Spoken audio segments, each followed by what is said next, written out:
આજનો તો વિડીયો ગુજરાતીમાં બનાવવાનો. ભીંડાનું શાક ખાવાના. ઓઇલ નાખો,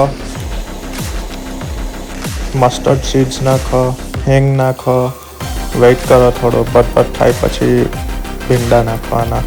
પછી થોડું હલાવવાનું, એમ જરાક મસ્ત થઈ જવાથી 15 મિનિટ જરાક ઢાંકીને મૂકવાનું. પછી લેમન નાખી દેવાનું. તો શું પેલું ચીપકે નહીં ને એટલે.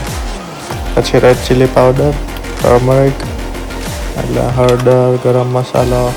આમાંય મમ્મી કંઈ આપી દીધેલું ખબર નહીં ઇન્ડિયાથી. જિંજર, ગાર્લિક ને મરચાં 3નો મસાલો ક્રેઝી ભાઈ. ને છેલ્લે કિચન કિંગ.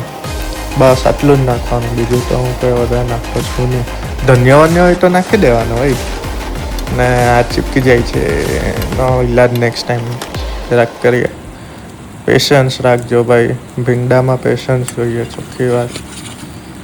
ને જરાક પાણી જરાક કંઈ નાખી દઈ ને કે તેલ વેલ તો ચીપકે નહીં. ભીંડા ના હેલ્ધી.